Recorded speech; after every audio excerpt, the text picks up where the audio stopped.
Ем на обед золотые слитки, бриллиантовый десерт и нефтяные сливки. Мне имя Титамир, хозяин стратосферы. Я нереальный кул, и мне респект без меры. В левой руке Юпитер, в правой руке Марс. Мой пиар-менеджер Карабас. В левой руке Юпитер, в правой руке Марс. Мой пиар-менеджер Барабас, Карабас.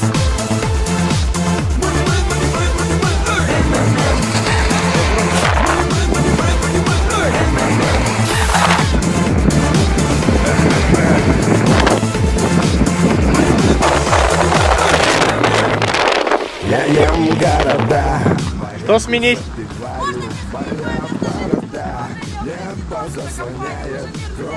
Меняем. Вступайте в систему. Будет куча денег, будет счастье. Здравствуйте, меня зовут Александр Мальцев. Я сотник в системе МОН 2012. Сегодня мы проводим Мавропробег в городе Красноярск. Акция посвящена Мавропробег посвящен акции «Авто за полцены».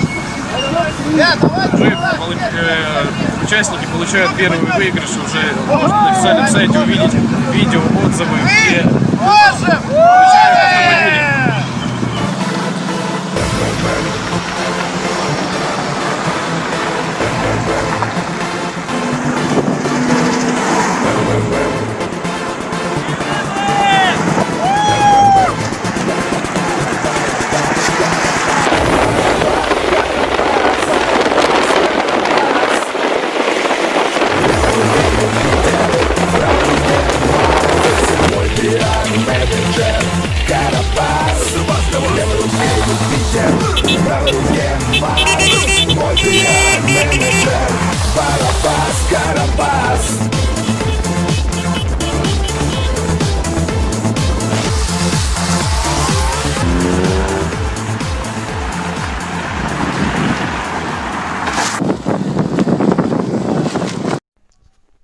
साथियों नमस्कार, मैं अमित कुमार तिवारी।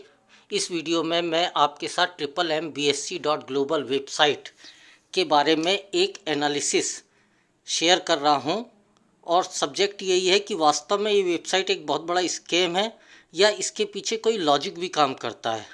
दोस्तों, इस वीडियो को बनाने का उद्देश्य बिल्कुल भी नहीं है कि कोई लालच देकर आपको इन्वेस्टमेंट के लिए प्रेरित करना, एक इन्फॉर्मेशन शेयर करना है। तो हम इस एनालिसिस में सबसे पहले MMBSC वेबसाइट की यदि हम थोड़ी देर के लिए बात करें तो इसकी वेबसाइट पर यह दावा किया गया है कि ये एक डिसेंट्रलाइज्ड ब्लॉकचेन स्मार्ट कॉन्ट्रैक्ट के ऊपर आधारित सिस्टम है जो आपको 30% तक मंथली आपकी निवेश राशि पर रिटर्न दे सकता है। मतलब प्रतिदिन 1% तक का आपको रिटर्न मिल सकता है यहाँ पर, और इसको इथेरियम ब्लॉकचेन के ऊपर डिज़ाइन किया गया है। अब जब मैंने इस चीज़ को देखा, बहुत लोग मेरे को इसके बारे में प्रेशराइज़ कर रहे थे। नॉर्मली तो मैंने मना कर दिया, लेकिन उनके प्रेशराइज़ के बाद जब मैंने इसे देखा तो मैंने पाया सिंपल से इसमें ये कहा गया है कि आपको प्रोवाइड हेल्प के रूप में $100, चूँकि एक इंटरनेशनल ये वेबसाइट है इसलिए डॉलर में ये डील कर रहे हैं, तो प्रोवाइड हेल्प के रूप में $100 देना है और उसके बाद 30 दिन के बाद आपको $130 मिल जाएगा। एक सिंपल सी यदि हम बात करें, और सच बताऊं दोस्तों तो ये मेरे दिमाग को एक्सेप्ट बिल्कुल भी नहीं हुआ कि इतना हाई गेन, मतलब एक महीने में 30% तो साल में 365%, नॉट पॉसिबल, असंभव सी लगी ये बात। लेकिन जब बहुत ज़्यादा लोगों ने बोला मेरे को कि आप इसे कम से कम स्टडी तो करिए, तो मैं बोला चलो स्टडी करके देखते हैं इसको कि ये संभव है या नहीं है। तो जिस सिस्टम के तहत हम लोग जी रहे हैं, सोसाइटी हमारी रह रही है, वहाँ पर फाइनेंशियल सिस्टम की बात करें तो नॉर्मली अगर देखें तो इंश्योरेंस, शेयर मार्केट और बैंकिंग, ये ऐसे सेक्टर हैं जहाँ पर कोई प्रोडक्ट नहीं होता है। यहाँ हम पैसे देते हैं तो अगेंस्ट में हमें पैसे ही मिलते हैं, और पहली नज़र में यहाँ पर सब जगह मनी जो है वो इधर से उधर सर्कुलेट होती है। हाँ, ये बात अलग है कि इंश्योरेंस को IRDA, शेयर मार्केट को सेबी और बैंकिंग को RBI जैसे सरकारी रेगुलेटर जो हैं वो रेगुलेट करते हैं, जिससे इनके ऊपर एक लगाम लगी रहती है, एक दिशा निर्देश होते हैं, ये उसके अंतर्गत ही काम कर सकते हैं।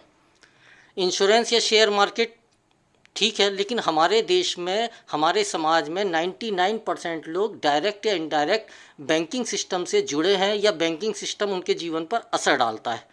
तो मैं बैंकिंग सिस्टम के ऊपर फोकस किया। बैंकिंग सिस्टम की मैंने जब आकलन करने का प्रयास किया MMM BSc के साथ में, तो बैंकिंग सिस्टम को जब पहली नज़र से देखा तो ये सिस्टम जो है वो मनी को सोसाइटी के बीच में सर्कुलेट करने का काम करता है।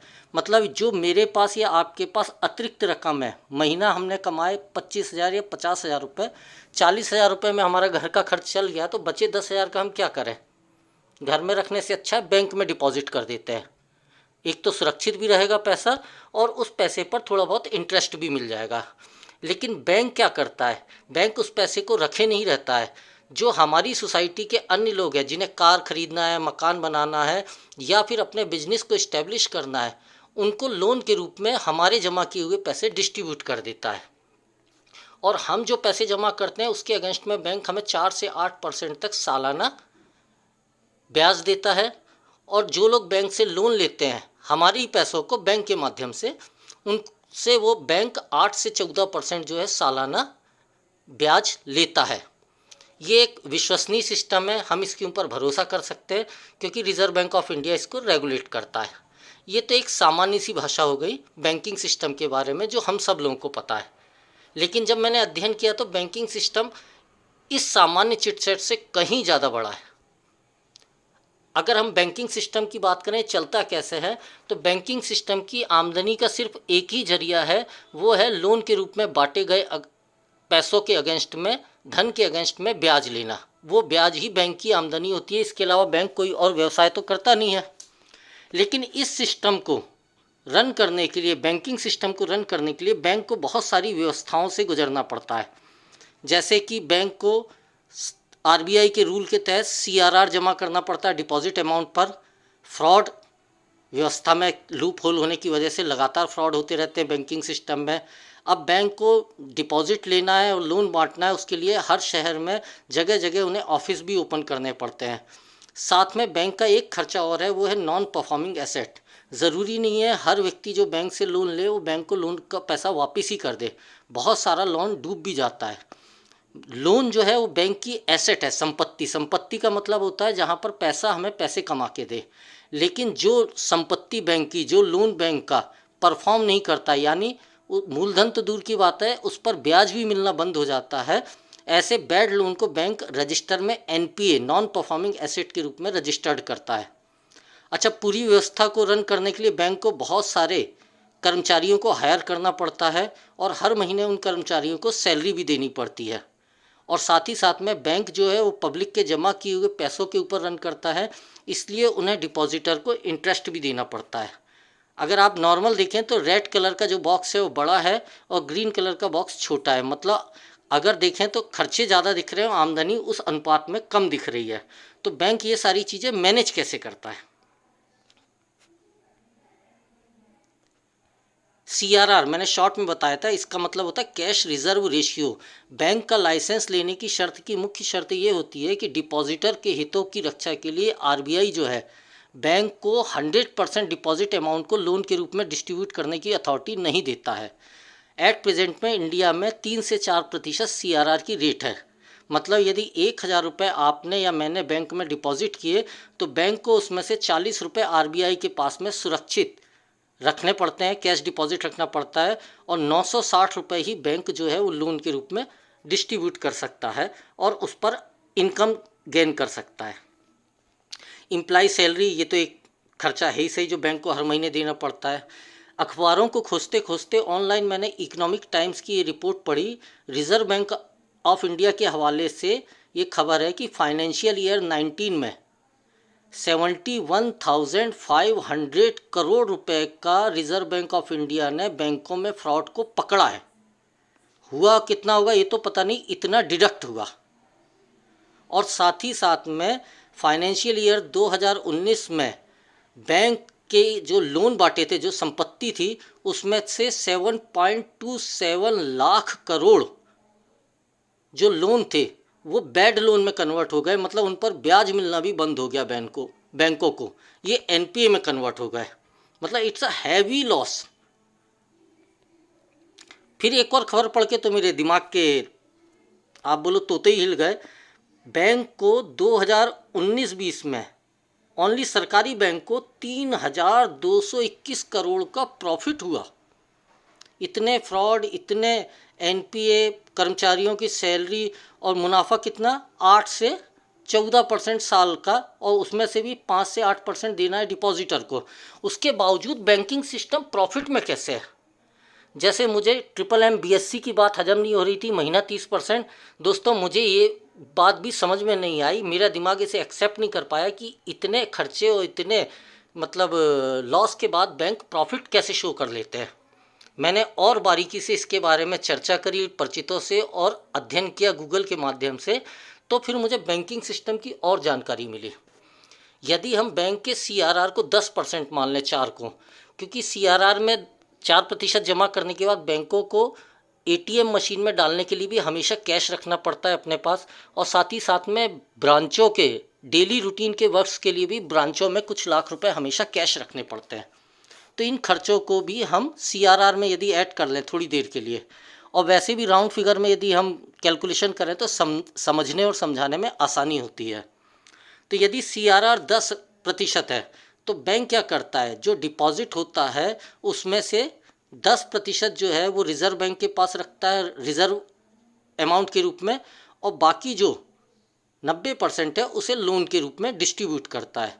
इस 10% के अगेंस्ट में रिज़र्व बैंक ऑफ इंडिया क्या करता है, डिपॉजिटर को गारंटी देता है कि यदि बैंक किसी वजह से डूब गया, फाइनेंशियल क्राइसिस में आ गया, तो भी डिपॉजिटर का अधिकतम 5 लाख रुपए वापस देने की गारंटी जो है वो RBI की है। आज से कुछ माह पूर्व तक ये 1 लाख था, अब 5 लाख की गारंटी बैंक में डिपॉजिट अमाउंट के ऊपर RBI देता है। भले ही आपके 1 करोड़ रुपए भी जमा हो, लेकिन 5 लाख रुपए ही वहाँ पर सुरक्षित है। अब बैंकिंग सिस्टम रन कैसे करता है, जब इसे देखा तो मेरे को ये समझ में आया कि बैंकिंग सिस्टम खाली मनी को सर्कुलेट नहीं कर रहा है सोसाइटी के बीच में, सर्कुलेशन के साथ साथ ये मनी को मल्टीप्लाई भी कर रहा है। It's a multiplier of money, मतलब गुणात्मक रूप से पैसे जो है बैंकिंग सिस्टम में बढ़ जाते हैं। कैसे? यदि मैंने 100 रुपये डिपॉजिट किए बैंक में, या $100 है, हम रुपए मान लेते हैं, 100 रुपये डिपॉजिट किए बैंक में, तो RBI के रूल के तहत 10 रुपये जो है बैंक को RBI को देना पड़ता है, और 90 रुपये जो है बैंक लोन के रूप में सोसाइटी में ज़रूरतमंद लोगों को डिस्ट्रीब्यूट करता है। लेकिन ज़रूरतमंद लोगों को कैश लोन नहीं देता है, वो या तो चेक के माध्यम से देता है या बैंक ट्रांसफ़र के माध्यम से देता है। अब वो ज़रूरतमंद व्यक्ति क्या करता है, यदि कार का पेमेंट करता है तो कार का पेमेंट कैश नहीं देता है, वो उस कार कंपनी के को चेक में भुगतान करता है या उसके अकाउंट में डिपॉजिट करता है। यदि कर्मचारियों को तनख्वाह देता है तो कर्मचारी भी क्या करते हैं, उस तनख्वाह को यूज़ करने के बाद बचा पैसा वापस बैंकिंग सिस्टम में डिपॉजिट करते हैं। मतलब वो 90 रुपये सोसाइटी में घूमकर वापस बैंकिंग सिस्टम में आता है। तो RBI के रूल के तहत 90 रुपये में से 9 रुपये अगेन RBI को बैंक को कैश रिजर्व के रूप में देना पड़ता है, और 81 रुपये जो है वो बैंक अगेन लोन के रूप में डिस्ट्रीब्यूट करता है। मतलब हमने दिए 100 ही हैं, लेकिन आप देखिए अगली स्लाइड में कि कैसे मल्टीप्लायर का सिद्धांत यहाँ पे काम कर रहा है। हमने जमा किए 100 रुपये, CRR गया 10 रुपये, बैंक ने 90 रुपये लोन के रूप में बांटे, वापस वो बैंकिंग सिस्टम में आया 90 रुपये, तो अगेन RBI को उसी 90 में से 9 रुपये CRR के दे दिए गए, और 81 रुपये जो है वो फिर से लोन के रूप में सोसाइटी के बीच में सर्कुलेट कर दिया गया। फिर वो सर्कुलेशन के बाद घूमकर जब बैंक में आया पैसा 81 रुपये, तो फिर 8.1 रुपये CRR का RBI के पास चला गया, और 72.9 रुपीज़ जो है अगेन लोन के रूप में डिस्ट्रीब्यूट कर दिया गया। फिर 72.9 रुपीज़ सोसाइटी में सर्कुलेट होकर जब बैंकिंग सिस्टम में आता है, तो अगेन उसमें से 7.29 रुपीज़ जो है वो CRR के अगेंस्ट में RBI को चला जाता है, और 65 रुपीज़ जो है वो फिर से बैंक लोन के रूप में सोसाइटी में सर्कुलेट कर देता है। बैंक में आया 100 रुपये कैश था, लेकिन सर्कुलेशन की वजह से वो मल्टीप्लिकेशन होता जा रहा है। और दोस्तों ये चेन और ये जो प्रोसेस है ये बैंकिंग सिस्टम में कंटिन्यू चलता रहता है। यदि इसे और सिंप्लीफाइड करें तो आप देखिए बैंक ने हमारे 100 रुपये के अगेंस्ट में कितने रुपए का मल्टीप्लिकेशन किया, 100 plus 90 plus 81 plus 72.9 plus 65 plus plus plus, और साथ ही साथ में आरबीआई ने 100 के अगेंस्ट में कितना सीआरआर वापस ले लिया, 10, 9, 8, 1, 7.9, 6.5। मतलब दोस्तों यदि आप देखें तो बैंकिंग सिस्टम जो रुपए ले रहा है उस रुपए को होल्ड ना करके सोसाइटी में फॉरवर्ड कर रहा है लोन के रूप में, और सोसाइटी में जो लोन लेते हैं लोग उसके अगेंस्ट में वो एक कागज़ पे नोट अपने तिजोरी में रख लेता है। और जब ये डिपॉजिट और विड्रॉल की जो चेन है कंप्लीट होती है, कंप्लीट होते होते हम यदि कैलकुलेट करें तो बैंकिंग सिस्टम ने डिपॉजिट हुए 100 रुपये को 1000 रुपये की एसेट में कन्वर्ट कर दिया है, भले ही वो लिखित में। और बैंकिंग सिस्टम जो है वो 1000 रुपये की एसेट के अगेंस्ट में साल में 8 से 14% जो है वो रेट ऑफ इंटरेस्ट लेता है। मतलब कैश सर्कुलेशन हुआ 100 रुपये का, लेकिन बैंक को उस पर मल्टीप्लिकेशन के प्रिंसिपल की वजह से 80 से 140 रुपये तक हर साल इंटरेस्ट का मिल रहा है। और उस 80 से 140 रुपये में से बैंक जो है डिपॉजिटर को कितना देता है, 5 से 8 रुपये साल का ब्याज। बाकी 75 से रुपीज़ से 135 रुपीज़ जो है वो इतने सारे खर्चे, बैड लोन और फ्रॉड, कर्मचारियों की सैलरी, इस सब को मैनेज करने में यूज़ हो जाते हैं। और इसी बीच में रिज़र्व बैंक ऑफ इंडिया भी धीरे धीरे टुकड़े टुकड़े में जो 100 रुपये कैश जारी हुआ था सीआरआर के रूप में, वो 100 रुपये भी वापस हासिल कर लेता है। और अगेन बैंक आरबीआई जो है उस 100 के नोट को गवर्नमेंट के माध्यम से फिर सिस्टम में ले आती है। और ये प्रोसेस कंटिन्यू मल्टीप्लिकेशन के सिद्धांत के आधार पे चलता रहता है। अब मैंने जब इसी सिद्धांत को समझा और MMBSc से थिंक किया तो मेरे दिमाग में एक नया ही विचार आ गया, MMBSc। और इसके लिए मैंने MMBSc को ज्वाइन भी किया, क्योंकि इतना समझने के लिए हर सेक्टर में आपको पार्टिसिपेट करना पड़ेगा। MMBSc क्या कर रहा है, वो बैंक को डिपॉजिटर और रिसीवर के बीच में से रिप्लेस करने का काम कर रहा है। यानी डिपॉजिटर जो है वो सीधे रिसीवर को पे करेगा, और जो बैंक बीच में नहीं है, इसकी वजह से बैंक से जो मतलब पैसा वेस्ट हो रहा था फ्रॉड के रूप में या एनपीए के रूप में एटसेट्रा एटसेट्रा, कर्मचारियों की सैलरी के रूप में, वो प्रॉफिट के रूप में डिपॉजिटर को मिल सकता है। मिल तो सकता है, लेकिन भरोसा कैसे किया जाए, ये एक सामान्य सा क्वेश्चन है। क्योंकि बैंकों के पीछे आरबीआई और गवर्नमेंट की सिक्योरिटी है। बात प्रॉफिट की नहीं है, बात कहीं हमारा मूलधन ना डूब जाए लालच में, ये बात बिल्कुल सही है। तो यहाँ पे MMBSc वेबसाइट जो है वो दावा करती है इथेरियम ब्लॉकचेन स्मार्ट कॉन्ट्रैक्ट हमारा जो है वो आरबीआई को, रेगुलेटर को रिप्लेस कर सकता है। अब इथेरियम ब्लॉकचेन स्मार्ट कॉन्ट्रैक्ट क्या है? सबसे बेहतर तो ये रहेगा दोस्तों कि आप स्वयं अपने स्तर पर गूगल, यूट्यूब की मदद से क्रॉस वेरिफिकेशन करें। मैं जहाँ तक जानकारी रखता हूँ, पिछले 4 साल से मैं इन सब चीज़ों में डील कर रहा हूँ, तो इथेरियम ब्लॉकचेन आज इंटरनेशनली एक ट्रस्ट का साइन बन गया है। क्योंकि इस ब्लॉकचेन पर, इस लैंग्वेज पर यदि कोई प्रोग्राम, सॉफ्टवेयर डिज़ाइन किया जाएगा तो एक बार जो कैलकुलेशन कोडिंग हो गया, उसके बाद उस कैलकुलेशन को, उस कोडिंग को कोई भी चेंज नहीं कर सकता है। जिन्होंने बनाया है वो भी चेंज नहीं कर सकता है। और इस ब्लॉकचेन में जितने भी लेन देन होंगे वो 100% ट्रांसपेरेंट होंगे। और etherscan.io जो ब्लॉकचेन की एड्रेस है इनका, वहाँ पर हर लेन देन को हम क्रॉस चेक कर सकते हैं और इसे कभी डिस्ट्रॉय नहीं किया जा सकता है। इंटरनेशनली कहीं पर भी क्रॉस चेक किया जा सकता है, मतलब ट्रांसपेरेंट भी है। अच्छा, इन्होंने क्या किया है, इन्होंने अपने पूरे सॉफ्टवेयर को ऑटोमेटिक मोड पे ला दिया है। मतलब कोई एडमिन नहीं है जो इस कैलकुलेशन को, इस व्यवस्था को मैनेज करता है। जो फिक्स है वो ही रन करेगा, जैसा इनका वेबसाइट में दावा किया गया है इनके प्रोजेक्ट के ऊपर। अब इनकी वेबसाइट क्या है, ये इनकी वेबसाइट का पहला पेज है जहाँ पर MMBSc के बारे में लिखा गया है। अटेंशन, ये संभव है कि आप महीने में 30% अधिकतम तक ग्रोथ ले सकते हैं। हाँ, ये आपको बहुत ज़्यादा प्रॉफिट दिख रहा है, लेकिन इसमें बहुत ज़्यादा खतरा नहीं है। 137 देशों में पिछले 13 महीनों से ये प्रोजेक्ट और वेबसाइट रन कर रही है। ये वेबसाइट पर ही इनके मेंशन है। और भी बहुत सारी कीज़ हैं जिसमें सरगई मावरोदी, जिनके दिमाग में ये विचार आया था, वहाँ मैंने पढ़ा भी था, तभी मैंने इसे क्रॉस चेक किया उसके अध्ययन करके बैंकिंग सिस्टम को। सरगेई मावरोदी जो हैं रशियन मूल के नागरिक थे इसलिए बोल रहा हूँ क्योंकि 2 साल पहले 2018 में इनकी डेथ हो गई। और अच्छे थिंकर थे और इनका शुरुआत से ही ऐसा विचार था, मतलब आप ये बोल सकते हो कि मतलब क्रांतिकारी विचारधारा के थे कि ये जो पूंजीवादी व्यवस्था है दुनिया में, ये व्यवस्था कुछ चंद अमीर और कुछ मतलब इंटेलेक्चुअल लोगों के प्रॉफिट को ध्यान में रखकर डिज़ाइन की गई है। इसमें आप यदि देखें तो समाज में एक बहुत बड़ा असंतुलन बनता है। जो अमीर है वो और अमीर बनता चला जाता है, जो गरीब है वो और गरीब बनता चला जाता है। ये तो हम नॉर्मल सुनते भी रहते हैं अपने देश में कुछ पॉलिटिशियनों के मुंह से।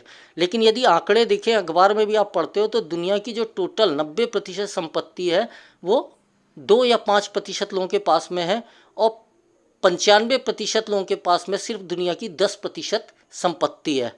इतना डिसबैलेंस जो है दुनिया में, उसकी कोई ना कोई तो वजह होगी। चलिए हम आगे बढ़ते हैं।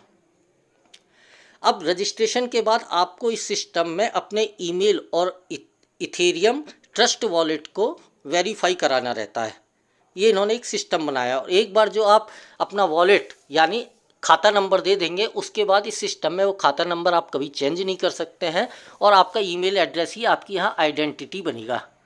मतलब बिल्कुल जिस तरह हम बैंकिंग सिस्टम में अकाउंट ओपनिंग के समय अपना KYC कराते हैं, जिसमें ID प्रूफ, एड्रेस प्रूफ और सारी फॉर्मेलिटी करनी पड़ती है, इन्होंने इस तरह की डिजिटल वर्ल्ड की फॉर्मेलिटीज़ को एडॉप्ट किया हुआ है। अब जैसे ही आप एड्रेस प्रूफ मतलब KYC अपना करा देते हैं इस वेबसाइट पर, वॉलेट एड्रेस को अपना वेरीफाई करा देते हैं, आपको 2% एश्योरेंस फंड के रूप में मावरो फंड, जहाँ रेड कलर का मैंने एरो लगाया है, वो बाई करना पड़ेगा। और हर बार जब भी आप इस सिस्टम में निवेश करेंगे, आपको निवेश अमाउंट का 2% देना पड़ेगा, जो नॉन रिफंडेबल रहेगा सामान्य परिस्थितियों में। ये 2% काय के लिए, ये बिल्कुल CRR की तरह इन्होंने कॉन्सेप्ट सोचा हुआ है कि यदि किसी कारणवश आपको जो पेमेंट करने वाला है रिटर्न, वो पेमेंट नहीं करता है और आपको पैसा नहीं मिलता है, तो ये जो 2% एश्योरेंस फंड है, ये ईथर स्कैन वेबसाइट पे अलग से एक अकाउंट में रखा हुआ है और ऑटोमेटिकली सॉफ्टवेयर जो है आपको आपका मूलधन जो है, क्योंकि आप मूलधन के अगेंस्ट में 2% दे रहे हैं ना, मान लीजिए आप 10,000 रुपये यहाँ पर इन्वेस्ट करते हैं तो 10,000 का 2% आप 200 रुपये दे रहे हैं, तो 10,000 इंश्योरेंस है तो उस पर ग्रोथ नहीं मिलेगी, आपका 10,000 आपको वापस मिल जाएगा, जस्ट लाइक CRR।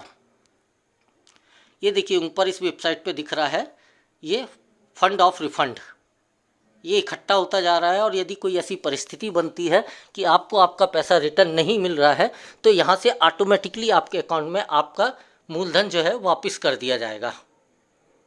अब आपने यदि 10,000 की प्रोवाइड हेल्प करी, तो जब आप इस बटन को दबाएंगे तो यहाँ पर 2-3 बार आपको चेतावनी दी जाएगी कि आप इसमें सिर्फ अपना एक्स्ट्रा अमाउंट, जिसकी आपको अगले 1-2-3 महीने ज़रूरत नहीं है, बिल्कुल उस रुपए को ही डालिए। जैसे आप म्यूचुअल फंड या इंश्योरेंस में देखते हैं, म्यूचुअल फंड में लिखा रहता है सब्जेक्ट टू मार्केट रिस्क, एक वो रहता है, ऐसे ही यहाँ पर भी ये बार बार आपको चेतावनी देते हैं कि यहाँ पर रिस्क है। बड़ा अच्छा लगा मतलब इस चीज़ को पढ़कर।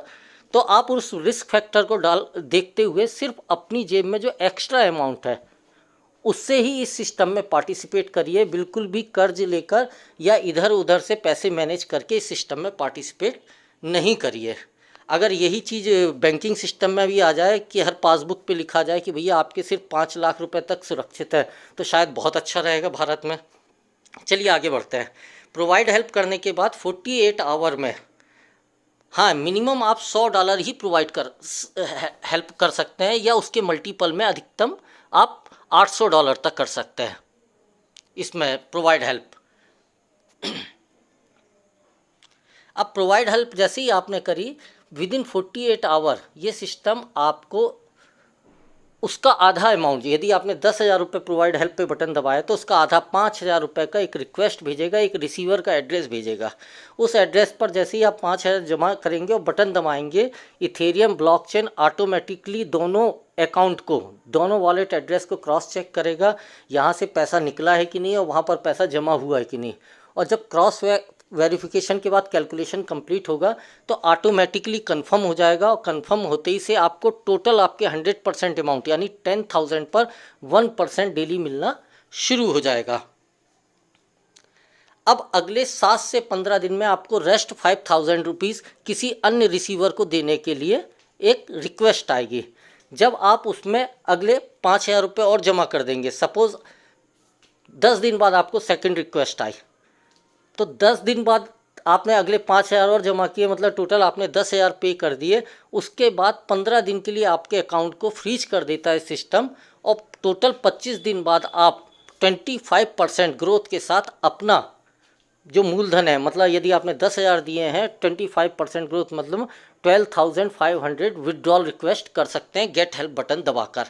लेकिन यहाँ पर सिस्टम ने आपको अगेन बोला है कि विड्रॉल या गेट हेल्प बटन दबाने से पहले आपको अगेन प्रोवाइड हेल्प बटन और एक कमिटमेंट शो करना पड़ेगा कि मैं फिर से कम 10,000 या उसके मल्टीपल में हेल्प करने के लिए तैयार हूँ। क्योंकि सिस्टम का ये कहना है कि आप यहाँ से प्रॉफिट गेन करके सिस्टम को यदि क्विट कर देंगे और हर कोई यहाँ से ऐसा करने लगे या 50% लोग भी करने लगे, तो मल्टीप्लिकेशन का जो प्रिंसिपल है जो बैंकिंग सिस्टम में लागू होता है, बैंकिंग सिस्टम तो बहुत ओल्ड है, ये नया है, वो सिस्टम यहाँ पर फेल हो जाएगा और सिस्टम रन नहीं कर पाएगा। इसलिए आपको रिकमिटमेंट करना ज़रूरी है, और अगर ये है तो ही ये सिस्टम रन कर पाएगा। अब अगर आपने रिकमिटमेंट किया 10,000 रुपये का, तो अगेन 48 घंटे में आपको 5,000 डिपॉजिट करने पड़ेंगे। जैसे ही आप डिपॉजिट करेंगे 1% अगले महीने के 10,000 पे आपकी ग्रोथ शुरू होगी और आप अपना पूरा 12,500 रुपये विड्रॉल कर सकते हैं। अगले 10 से उस 12,500 में से फिर अगले 5,000 आप अगले हफ्ते या 10 दिन में अगेन कमिटमेंट करके इस कंटिन्यू प्रोसेस को जारी रख सकते हैं। तो यदि हम इस सिस्टम को देखें तो हमने क्या किया, यदि $100 ही हर महीने हमने इस सिस्टम में प्रोवाइड हेल्प के रूप में दिए और 1 साल तक कंटिन्यू हम इस चेन को चलाते रहे, तो हमने साल भर में टोटल $1,200 इस सिस्टम में स्पेंड किए, निवेश किए। और हर महीने हमने इस सिस्टम से $130, 125 भी हो सकते हैं, 122 भी हो सकते हैं, लेकिन कैलकुलेशन गड़बड़ा जाएगा इसलिए 130 मान के चल रहा हूँ। $130 हर महीने हमने इस सिस्टम से विड्रॉल किए, यानी पूरे 1 साल में हमने $1,560 विड्रॉल किए, $1,200 पे करने के बाद, और ये हर महीने हिसाब हो रहा है। इट मीन्स $360 का हमें प्रॉफिट हुआ। लेकिन इस $360 कंप्लीट प्रॉफिट के लिए हमें फिर से री इन्वेस्टमेंट या $100 हमें सिस्टम में फिर से डालने पड़ेंगे। ये हमारी संपत्ति है जो परमानेंट बन गई। अब ये $100 हमेशा घूमते रहेंगे और हर महीने हमें $30 का रिटर्न देते रहेंगे। यदि इंडियन करेंसी में बोलूँ तो लगभग 2-2.5 हज़ार रुपये हमें रिटर्न मिलता रहेगा। लेकिन हर महीने हम जो $2 का एश्योरेंस फंड दे रहे हैं, जो कि नॉन रिफंडेबल है सामान्य परिस्थितियों में, मतलब 1 साल में हम $24 एश्योरेंस फंड के रूप में सिस्टम को पे कर रहे हैं। मतलब हमने $360 में से $100 माइनस कर दिए री इन्वेस्टमेंट के और $24 हमने माइनस कर दिए एश्योरेंस फंड के, तो हमारे हाथ में आया $236। हाथ से निकला था $100, यदि उसे भी वापस हाथ में मान लें तो सिर्फ $136 एक्स्ट्रा हमारे हाथ में आए, और हमने $100 की एक एसेट क्रिएट कर ली जो हमें हर महीने $22 से $30 जो है वो गेन दे रही है। अगर आप इस सिस्टम की पावर को समझ गए हैं और रेडी हैं प्रमोट करने के लिए, वर्क करने के लिए सिस्टम में, जैसे कि बैंकिंग सिस्टम को रन करने के लिए मैनेजर और बैंक के कर्मचारी काम करते हैं, और इस सिस्टम को रन करने में आप अपना बैंक के कर्मचारियों की तरह ही समय और एनर्जी सिस्टम में देते हैं, जिससे सिस्टम आगे बढ़ता है, तो सिस्टम आपको एक्स्ट्रा इनकम भी देता है। एक्स्ट्रा इनकम में है डायरेक्ट आपके माध्यम से जो भी व्यक्ति सिस्टम को समझकर इस सिस्टम में इन्वेस्ट करेगा, उसकी इन्वेस्ट की हुई राशि का 5% आपको हर महीने हर साइकिल पर कमीशन मिलता रहेगा। यदि वो 12 महीने में 12 बार $100 करेगा तो आपको 12 महीने में 12 बार $5 कमीशन मिलेगा। इट मीन्स एक व्यक्ति को आप $100 के लिए तैयार करते हैं तो 1 साल में उससे आप $60 का कमीशन जनरेट करते हैं। अब यदि आप इस सिस्टम को बड़े रूप में करते हैं और डायरेक्टली आपके माध्यम से 10 लोग आ जाते हैं और वो 10 लोग हर महीने $100 कर रहे हैं, तो हर महीने आपको $1,000 के अगेंस्ट में $50 का कमीशन, मतलब इंडियन करेंसी में करीबन 4,000 रुपये आपको कमीशन आ रहा है।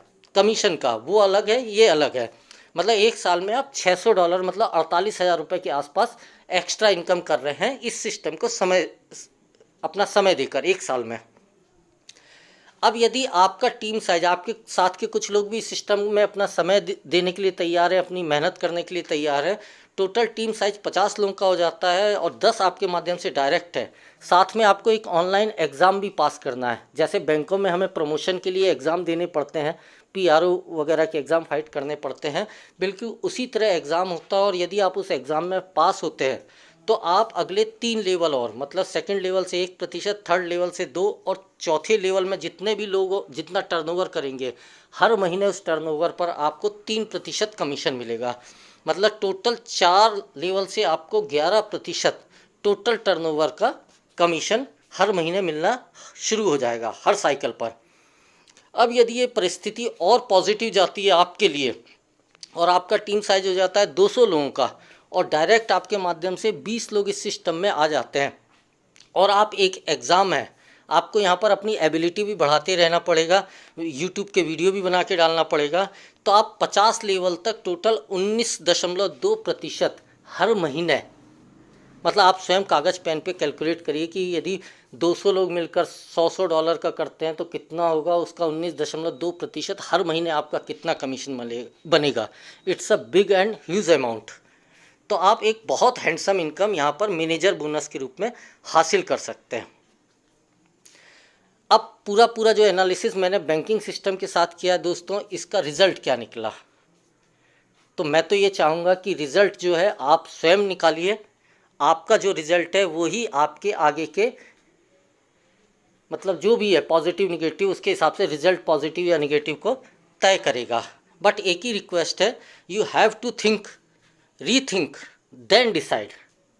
आप ज़रूर सोचिए, पुनः सोचिए, बार बार सोचिए, फिर डिसाइड करिए कि क्या रिस्क ली जा सकती है या फिर